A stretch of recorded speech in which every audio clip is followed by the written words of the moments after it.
Ranch Express Courier Private Limited. Domestic International Cargo. உங்கள் இல்லம் தேடி வந்து கொரியர் புக்கிங் டெலிவரி செய்து தரப்படும்.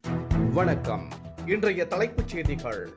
பீகாரில் ஜேடியு பாஜக கூட்டணி மீண்டும் வெற்றி. 10வது முறையாக முதலமைச்சராகிறார் நிதிஷ்குமார். பீகார் சட்டமன்ற தேர்தலில் ஆர்ஜேடி காங்கிரஸ் கூட்டணிக்கு பெரும் பின்னடைவு. காங்கிரஸ் 6 இடங்களில் மட்டுமே வென்றது. தேர்தல் ஆணையத்தின் மீதான நம்பிக்கை மக்களுக்கு மேலும் அதிகரித்துள்ளது. பீகாரில் வாக்களிக்கவே அச்சப்பட்டிருந்த மக்கள் சுதந்திரமாக வாக்களித்திருந்ததாக பிரதமர் மோடி கருத்து. பீகார் தேர்தல் முடிவுகள் அதிர்ச்சி அளிப்பதாக ராகுல் காந்தி எக்ஸ் தளத்தில் பதிவு. தேர்தல் நியாயமாக நடைபெறவில்லை எனவும் சாடல். புதிய கட்சி தொடங்கியவருக்கு வரலாறு இல்லை என நடிகர் விஜயை மறைமுகமாக விமர்சித்த துணை முதலமைச்சர். எஸ்ஐஆர் மூலம் தமிழகத்தை பாஜக ஒடுக்க பார்ப்பதாகவும் உதயநிதி ஸ்டாலின் குற்றச்சாட்டு. இனி விரிவான செய்திகள். பீகாரில் ஜேடியு பாஜக கூட்டணி மீண்டும் வெற்றி பெற்றுள்ளது.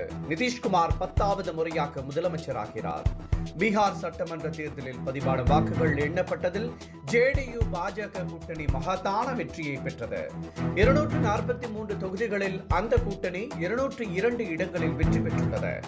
ஜேடியு 85 இடங்களிலும் பாஜக 89 இடங்களிலும் வெற்றி பெற்றுள்ளன. கடந்த தேர்தலை விட கூடுதலாக 15 தொகுதிகளில் வெற்றி பெற்று பாஜக தனிப்பெரும் கட்சியாக உருவெடுத்துள்ளது.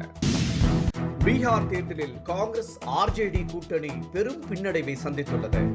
ஆர்ஜேடி 25 இடங்களிலும் காங்கிரஸ் 6 இடங்களிலும் வெற்றி பெற்றுள்ளன. மொத்தமாக அந்த கூட்டணி 37 இடங்களில் மட்டுமே வெற்றி பெற்றுள்ளது. ஆர்ஜேடி 50 இடங்களையும் காங்கிரஸ் 13 இடங்களையும் இந்த தேர்தலில் பறிகொடுத்துள்ளன. பீகாரில் மாவோயிஸ்ட் ஆதிக்கம் இருந்தபோது வாக்களிக்கவே மக்கள் அச்சப்பட்டதாக பிரதமர் மோடி தெரிவித்துள்ளார். ஆர்ஜேடி காட்டாட்சியில் வாக்குச்சாவடியில் வெளிப்படையாக வன்முறை நடக்கும் என்றும் அவர் குறிப்பிட்டுள்ளார். வாக்கு பெட்டிகள் திருடப்பட்டதாகவும் ஆனால் தற்போது மக்கள் அச்சமின்றி வாக்களித்ததாகவும் பிரதமர் நரேந்திர மோடி கூறியுள்ளார். மேலும் தேர்தல் ஆணையத்தின் மீதான நம்பிக்கை மக்களுக்கு முன்பை விட அதிகரித்துள்ளதாகவும் பிரதமர் தெரிவித்துள்ளார். முன்னதாக டெல்லியில் உள்ள பாஜக அலுவலகத்தில் நேற்று வெற்றி கொண்டாட்டம் நடைபெற்றது. இதில் அமித்ஷா, JP நட்டா உள்ளிட்ட முன்னணி தலைவர்கள் பங்கேற்றனர். அப்போது பாஜக அலுவலகத்திற்கு வந்த பிரதமருக்கு உற்சாக வரவேற்பு அளிக்கப்பட்டது. பீகாரில் தொடக்கத்தில் இருந்தே தேர்தல் நியாயமாக நடைபெறவில்லை என ராகுல் காந்தி குற்றம் சாட்டியுள்ளார். இது தொடர்பாக எக்ஸ் தளத்தில் பதிவிட்டுள்ள அவர் தேர்தல் முடிவுகள் அதிர்ச்சி அளிப்பதாக குறிப்பிட்டுள்ளார். தங்கள் கூட்டணிக்கு வாக்களித்த லட்சக்கணக்கான மக்களுக்கு ராகுல் நன்றி தெரிவித்துள்ளார். தேர்தல் நியாயமாக நடைபெறாததால் வெற்றி பெற முடியவில்லை என்றும் தோல்விக்கான காரணங்கள் ஆராயப்படும் என்றும் குறிப்பிட்ட ராகுல் ஜனநாயகத்தை காப்பாற்றுவதற்கு கடுமையாக முயற்சிப்போம் என்றும் தெரிவித்துள்ளார். புதிய கட்சி தொடங்கியவருக்கு வரலாறு இல்லை என நடிகர் விஜயை துணை முதலமைச்சர் உதயநிதி ஸ்டாலின் மறைமுகமாக சாடியுள்ளார். திமுக தொண்டர்களுக்கு வரலாறு உள்ளதாக குறிப்பிட்ட அவர் 2026 சட்டமன்ற தேர்தலிலும் திமுக வெற்றி பெற்று 7வது முறையாக ஆட்சி அமைக்கும் என்றும் நம்பிக்கை தெரிவித்துள்ளார். திராவிட நெருப்புதான் டெல்லி வரை இருக்கிறது என குறிப்பிட்ட அவர் டெல்லியில் திமுக தான் எதிர்க்கட்சி என்பதால் எஸ்ஐஆர் மூலம் தமிழகத்தை பாஜக ஒடுக்க பார்ப்பதாகவும் குற்றம் சாட்டியுள்ளார். டெட் எனப்படும் ஆசிரியர் தகுதி தேர்வு இன்று தமிழகம் முழுவதும் நடைபெறுகிறது. புதுச்சேரியிலும் இந்த தேர்வுகள் நடைபெறுகிறது. இதற்காக பள்ளிகளுக்கு விடுமுறை அளிக்கப்பட்டுள்ளது. ஆசிரியராக பணியாற்ற டெட் அவசியம் என உச்சநீதிமன்றம் திட்டவட்டமாக தெரிவித்து விட்டதால் அதிகமான எண்ணிக்கையில் ஆசிரியர்கள் இந்த தேர்வில் பங்கேற்கின்றனர். 2035 ஆண்டிற்குள் அனைத்து ரயில்வே வழித்தடங்களிலும் கவச் எனப்படும் தொழில்நுட்பத்தை செயல்படுத்த இலக்கு நிர்ணயிக்கப்பட்டுள்ளது. இதுவரை 5900 கிலோமீட்டர் வரை கவச் பணிகள் முடியும் தருவாயில் உள்ளது. ரயில் என்ஜின் தண்டவாளம் சிக்னலை இணைத்து இந்த தொழில்நுட்பம் உருவாக்கப்படுகிறது.